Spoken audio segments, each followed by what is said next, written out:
Hello, everyone, and a very warm welcome back to the Inglytoon English podcast. It's truly wonderful to have you here with us today. Whether you're joining us from home, from work, on your morning commute, or maybe while walking through your neighborhood, we're honored that you chose to spend your time learning English with us. I'm Beatrice, your host and guide on this journey, and I'm absolutely delighted to be with you.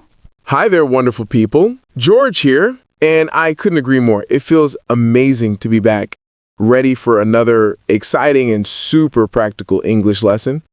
I hope you're all doing well and feeling motivated today because we have a very important topic coming up. Something that every English learner from beginners to advanced should master. And trust me, this one skill can completely transform the way you communicate. Exactly, George. Today we're diving into something essential. Something fundamental, something that opens doors in every culture and every language. How to introduce yourself confidently in English. Now, think about this for a moment. Introducing yourself is usually the first interaction you have with a new person.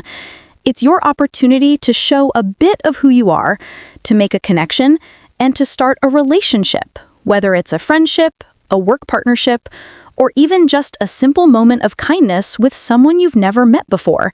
It's small, but incredibly powerful. That's so true. And many English learners underestimate how important this step is. Sometimes people focus on big grammar topics, complicated vocabulary, or long sentences, and all of that is great. But the first thing you will actually use in real life is your introduction. And here's something interesting.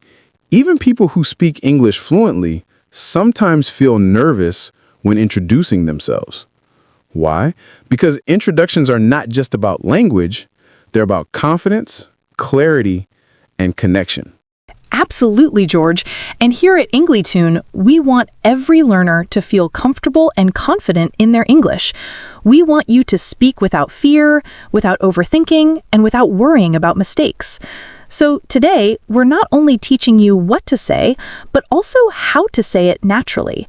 Whether you're meeting someone at a social event, or starting a new job, or joining a study group, or traveling, or even introducing yourself online in a message or a video call, these skills will help you shine in every situation.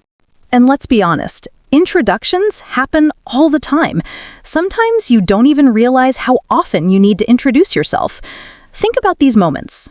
Starting a new class, and the teacher asks everyone to say their name. Meeting a neighbor who just moved in next door. Joining a new workplace, and your colleagues want to know who you are. Attending an event, meeting different people throughout the day. Talking with customer service, and they ask, "Who am I speaking with?" Networking online, making new connections on platforms like LinkedIn. It's one of the most repeated actions in communication, so mastering it is not just helpful, it's essential. And there's something else. A good introduction isn't only about saying your name. It's about creating an impression, a positive, friendly, confident impression. In English-speaking cultures, introductions are often short, simple, and warm. People appreciate clarity, they appreciate politeness, and they especially appreciate when you show genuine interest in them as well. That's why today's lesson will help you become more natural, more engaging, and more confident.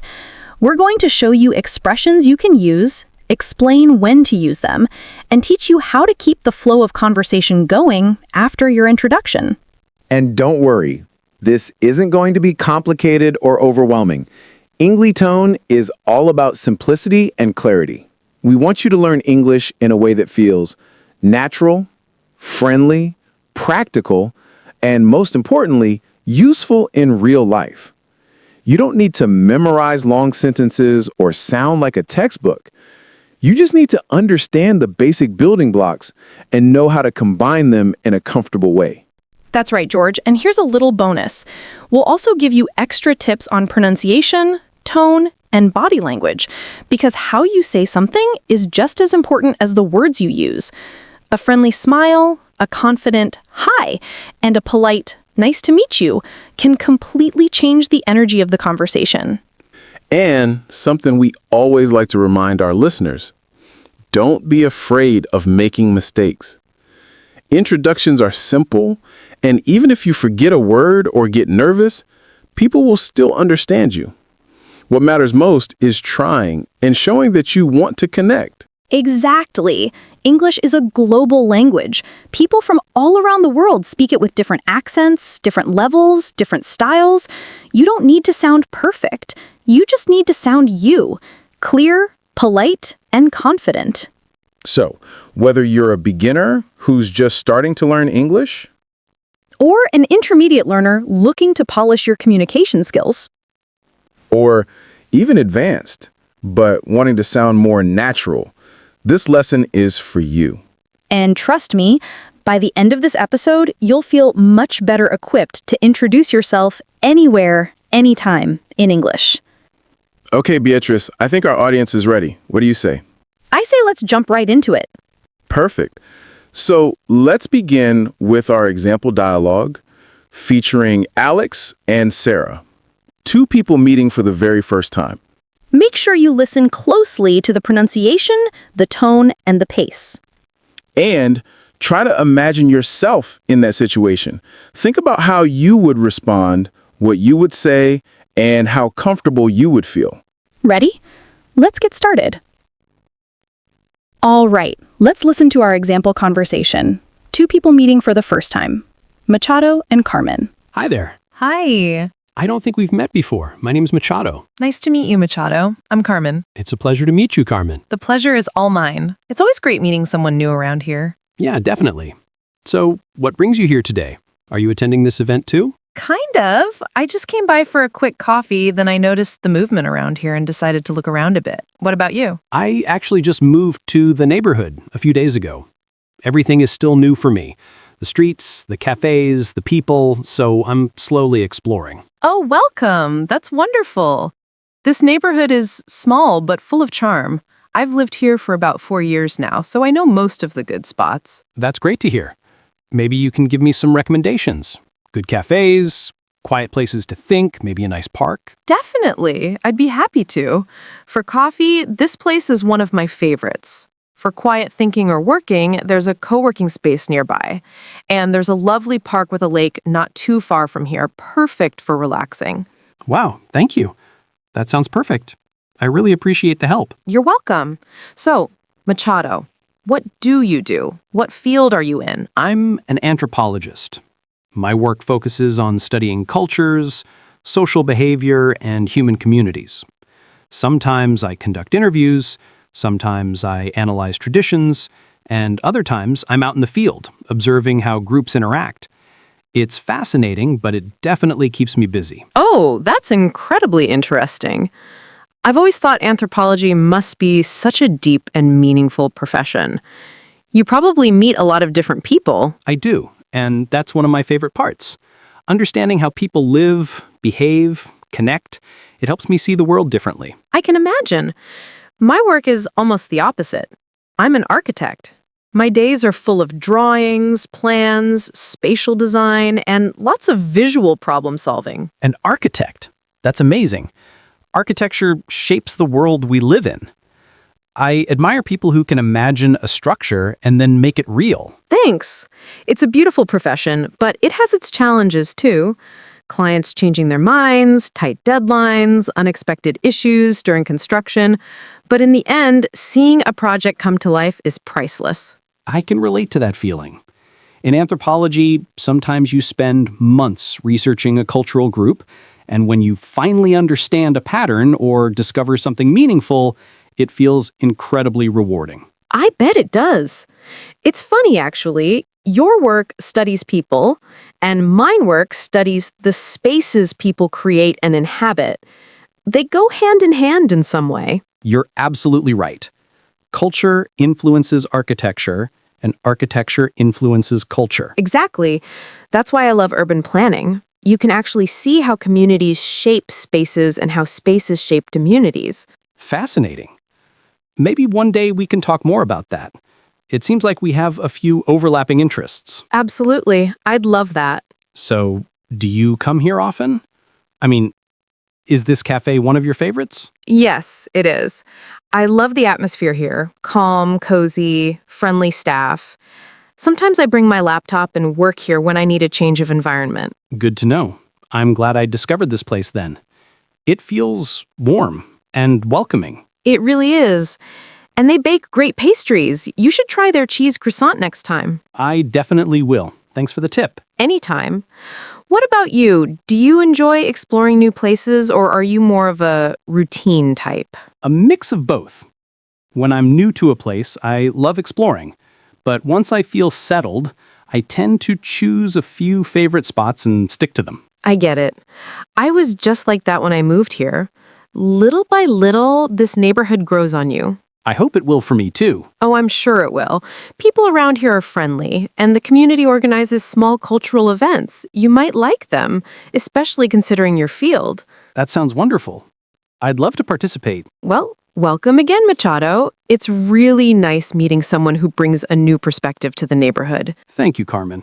It means a lot. I should get going now. I have some architectural drafts to finish today. Of course.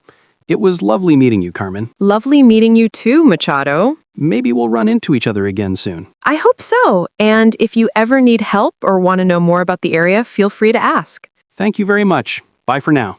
Take care, Machado. See you around. Now that you've listened to the full conversation between Machado, the anthropologist who recently moved into the neighborhood, and Carmen, the architect who has lived there for several years, it's time to break down the dialogue in detail. Understanding these expressions, the intentions behind them, and the cultural context will help you use the same patterns naturally in your own conversations. Exactly. A dialogue like this may seem simple on the surface, but it contains many important elements: polite greetings, natural questions, small talk, sharing personal information, and closing a conversation smoothly. Let's explore every part so you can understand how and why these phrases work so well. By 1. Starting a conversation. Simple, universal greetings. The dialogue begins with, "Hi there." Carmen replies, "Hello, hi." These simple greetings are essential. They are short, friendly, and universal. Here's the difference. Hi is informal and very common. Hello is slightly more neutral, still friendly. Hi there adds a touch of warmth. Beginners often underestimate the power of simplicity. Native speakers use short greetings all the time.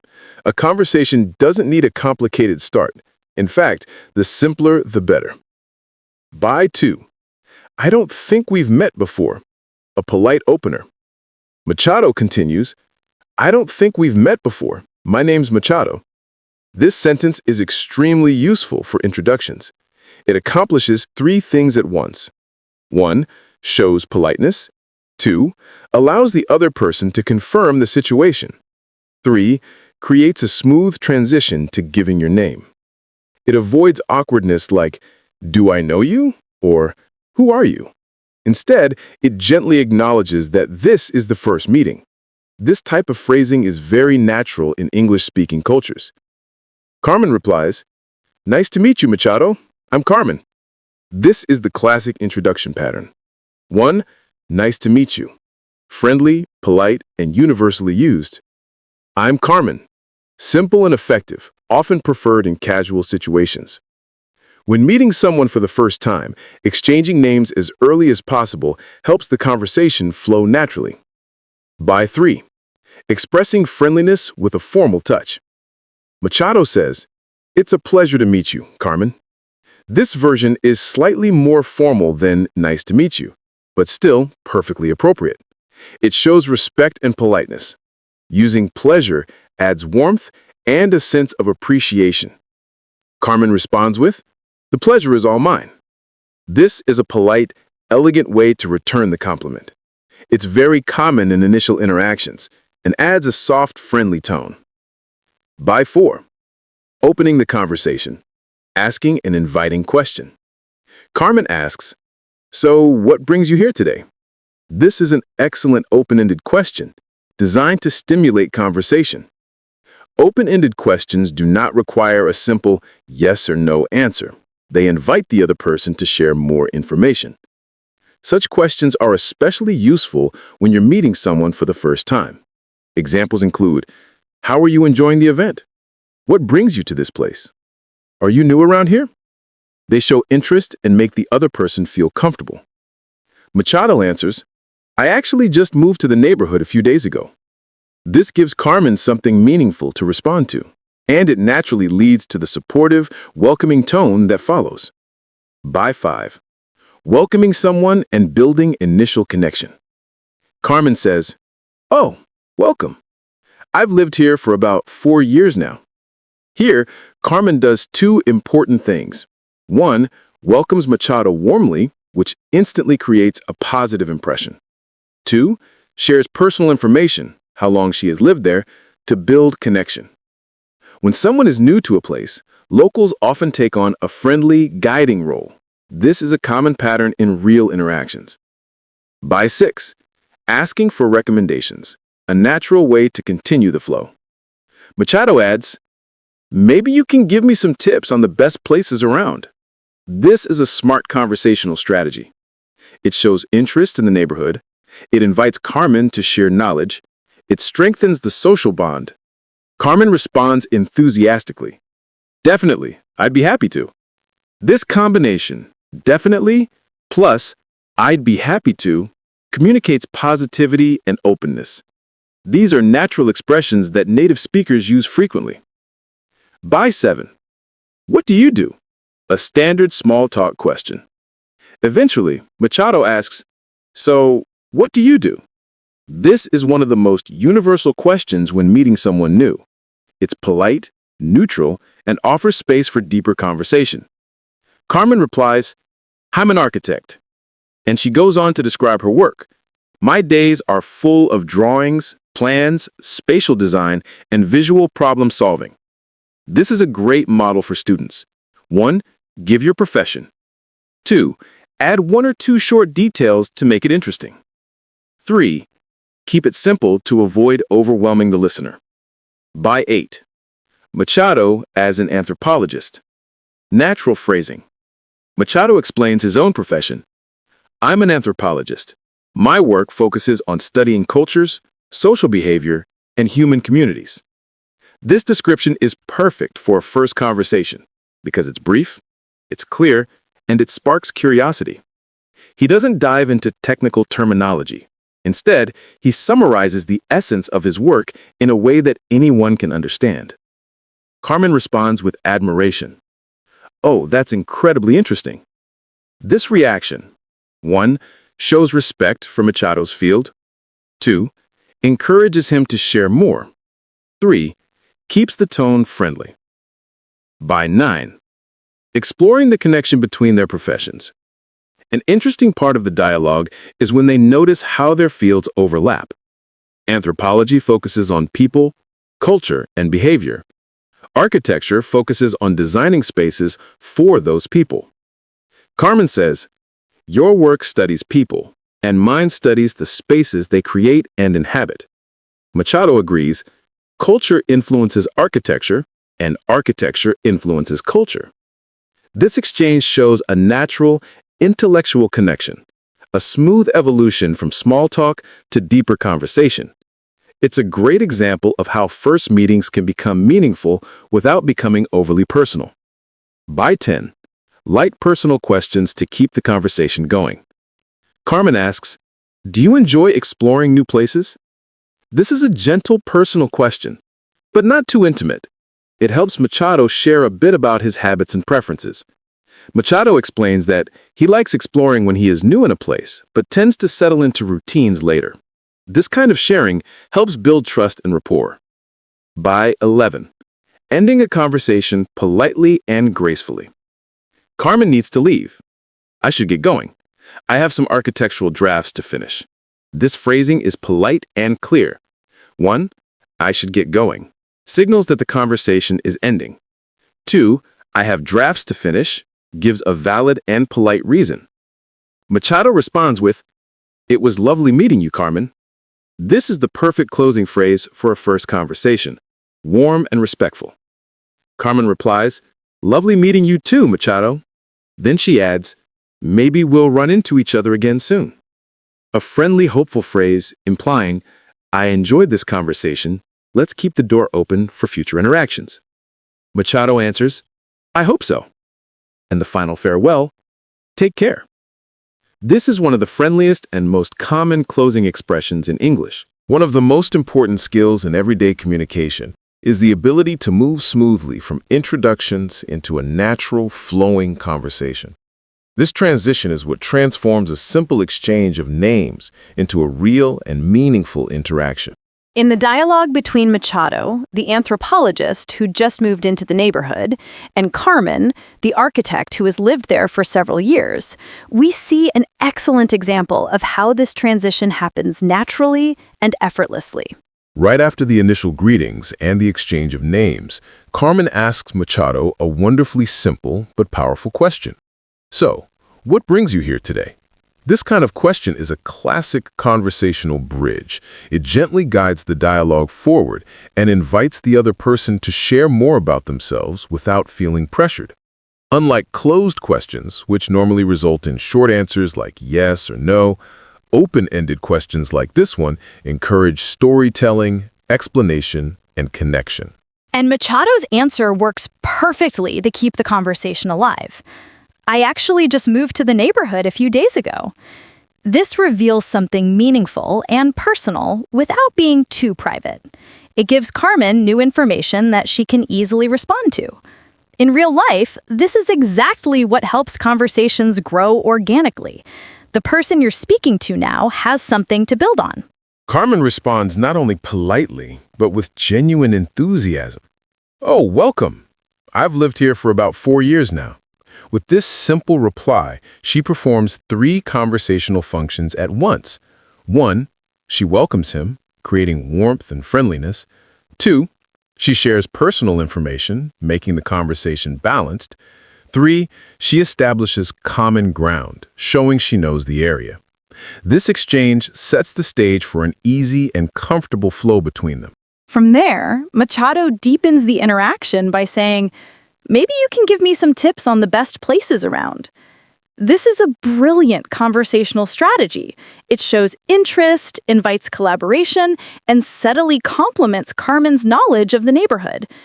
It allows her to take on the friendly role of local guide, which many people naturally enjoy. And Carmen accepts that role smoothly. Definitely, I'd be happy to. This is where the conversation transitions from polite introductions to genuine connection. The moment they begin exchanging suggestions, experiences, and perspectives, the interaction becomes more meaningful. Notice how the professions introduced later, anthropology and architecture, also reinforce the natural flow. When Machado later explains his field, Carmen responds with sincere curiosity. When Carmen describes her work as an architect, Machado connects the dots between culture and space. Their professional lives become new conversational pathways, created from one simple transition. This is the essence of natural conversation. Small questions that lead to deeper exchanges, balanced sharing, and authentic interest. Machado and Carmen's dialogue shows that you don't need complicated vocabulary or long speeches, just curiosity, politeness, and openness. One of the most natural moments for a conversation to deepen is when people begin talking about their professions. After the initial introductions and some light small talk, this topic often emerges naturally because it reveals a lot about a person, what they do every day, how they think, what they enjoy, and even what they value. In the dialogue between Machado and Carmen, this moment appears smoothly and organically, without sounding forced or mechanical. After exchanging a little information about the neighborhood and building a friendly rapport, Machado asks Carmen, "So, what do you do?" This is one of the most universal questions in the English language. Simple, polite, direct, and effective. It shows that Machado is interested in her life and creates an opportunity for Carmen to share something meaningful about herself. Carmen responds confidently, "I'm an architect." Her answer is short and clear, exactly how a profession should be introduced in a first conversation. But what makes the interaction richer is that she adds a little extra context. She mentions drawings, plans, spatial design, and creative problem solving, all elements that give Machado a picture of what her daily life looks like. Adding small details like these helps avoid one-word answers and keeps the conversation alive. It also allows the listener to respond with interest. And Machado does exactly that. His reply is not generic. Instead of saying just, interesting, he says something that shows genuine appreciation. Architecture shapes the world we live in. I admire people who can imagine a structure and then make it real. This elevates the conversation. It shows that he is paying attention, that he respects her profession, and that he is engaging thoughtfully. Now, it's Machado's turn. Carmen asks him back. A natural and polite gesture. How about you? This simple reciprocity keeps the dialogue balanced. Machado explains his profession in a way that is both clear and easy to understand for anyone, even for someone outside the field. I'm an anthropologist. My work focuses on studying cultures, social behavior, and human communities. He avoids technical terminology and explains his job in practical, relatable terms. This is exactly what language learners should do: describe their profession with simple vocabulary that listeners can grasp even without specialized knowledge. Machado also adds a personal touch when he mentions that anthropology keeps him busy, but fulfilled. This makes him sound more human, not just someone reading a definition of their job. A beautiful moment happens next. Carmen connects her field to his. She says something like, "Your work studies people, and mine studies the spaces they create and inhabit." This is an intelligent and natural connection. It shows that she is reflecting on what he said and integrating it into the conversation. She sees a link between culture, anthropology, and space, architecture. This kind of response transforms a simple exchange into a meaningful conversation. Talking about professions is not just listing job titles. It's about opening doors to deeper topics. That's why this part of the dialogue feels so rich. Machado and Carmen exchange information. They show curiosity about each other's fields. They relate their work to broader ideas. They use simple language to describe complex tasks. They build mutual respect without forcing the conversation. Profession talk becomes a bridge, helping strangers move from small talk to real connection. Ending a conversation is just as important as beginning it. Many English learners worry about starting conversations, but very few realize that closing a conversation gracefully is a key part of sounding natural, polite, and confident. In the dialogue between Machado and Carmen, we see a perfect example of how two strangers can wrap up their interactions smoothly, respectfully, and with warmth, leaving the door open for future encounters. The transition begins when Carmen says, "I should get going. I have some architectural drafts to finish today." This line accomplishes several things at once. One, it signals politely that the conversation is coming to an end. Two, it provides a brief, reasonable explanation, which is common in English-speaking cultures. Three, it reinforces her profession, reminding Machado that she's an architect with real commitments and deadlines. Notice that she doesn't abruptly say, "I have to leave." Instead, she softens the statement with, "I should get going," which feels more natural and less abrupt. Machado responds in a very appropriate and respectful way. "It was lovely meeting you, Carmen." This phrase is polite, warm, and widely used. It strikes the perfect balance, friendly but not overly personal, kind but not intrusive. It shows he appreciated the conversation, and it also communicates gratitude. Carmen mirrors this sentiment with, "Lovely meeting you too, Machado." Mirroring is a subtle but powerful social skill. When someone repeats the structure of your statement, it reinforces rapport and emotional harmony. It also helps the interaction end on a positive note. Then we get to one of the most important parts of the closing interaction, expressing the possibility of future contact. Carmen says, "Maybe we'll run into each other again soon." This sentence doesn't make any promises or commitments. Instead, it communicates openness and friendliness. Run into is an excellent phrasal verb for learners to know. It means to meet by chance. By using this expression, Carmen gently leaves the door open for more interactions without sounding overly enthusiastic or creating pressure. Machado replies, I hope so. This short sentence is a perfect match. It is polite, positive, and confirms that he also enjoyed the exchange. Finally, both characters use very common and friendly farewell expressions. Bye for now, take care. These phrases are casual but warm. Take care is especially versatile. It works in friendly, professional, and neutral situations. It conveys kindness and good wishes without feeling overly intimate. What makes this closing section so effective is its balance. It's polite without being formal. It's friendly without being intrusive. It's brief but meaningful. It aligns with their personalities and professions. Carmen, the architect, ends the conversation mentioning her drafts, a realistic detail that grounds her profession in everyday life. Machado, the anthropologist, listens, responds thoughtfully, and maintains the respectful tone that fits his curious, people-focused nature. This ending teaches several essential strategies for English learners.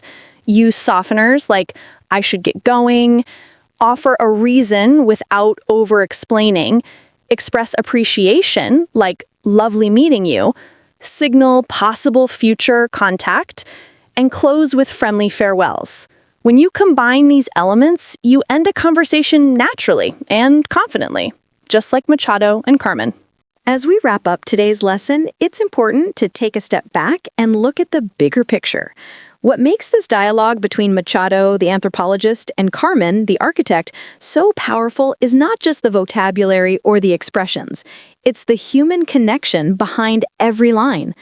Through a simple conversation, we see how two strangers can build rapport, exchange meaningful information, and create the foundation for a friendly relationship, all through clear and polite English. Exactly. This dialogue shows that speaking English well is not about using big, complicated words or long, advanced sentences. It's about using the right words at the right moment. Machado and Carmen demonstrate this beautifully. They greet each other simply, they ask natural questions, and they respond with genuine interest. Even though they have very different professions, anthropology and architecture, their conversation flows effortlessly because they focus on shared understanding. Another key takeaway from this dialogue is that confidence grows through practice, not perfection. Machado doesn't try to impress Carmen with technical terms from anthropology. Instead, he explains his work in a clear, accessible way. The same happens when Carmen describes her architectural work. She doesn't overwhelm him with professional jargon. She focuses on everyday tasks, drawings, plans, designs. This is what makes conversations natural and enjoyable. And that is exactly what you should aim for in your own English learning journey. You do not need a perfect accent. You do not need flawless grammar.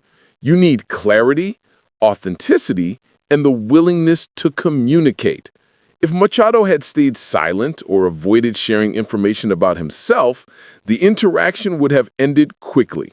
Instead, he opens the door by sharing that he just moved into the neighborhood, a simple fact that leads to a rich exchange. Likewise, Carmen plays a crucial role in keeping the conversation warm and welcoming.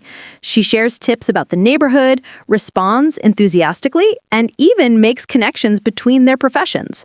This shows us that good communication is a two-way street. It grows when both sides show curiosity and empathy. And the final part of the dialogue also teaches a very important skill, knowing how to end a conversation politely. Carmen gently signals she needs to leave because of her architectural drafts. Machado responds gracefully, and they close with warm expressions like, lovely meeting you, take care, and bye for now. These are small yet powerful phrases that leave a positive impression. So, what can you take away from all of this? Start simple. Ask open-ended questions. Share enough to keep the conversation alive. Show real interest in the other person. End the exchange with kindness and clarity. Whether you're speaking with a new coworker, a neighbor, a classmate, or someone you just met at a cafe, these skills will help you communicate more confidently in English. Remember, language isn't only about words, it's about connection. Every conversation is an opportunity to learn, grow, and build bridges, just like Machado and Carmen did. And with practice, you'll soon feel just as comfortable starting and ending conversations in English as they do. Keep learning, keep practicing, and stay confident. See you next time, and take Take care. care. And we'd love to hear from you. Tell us in the comments, have you ever had an awkward or smooth introduction in English? If you enjoyed today's lesson, give us a like, share this episode, and subscribe to the Anglatone podcast for more helpful English lessons. Bye for now.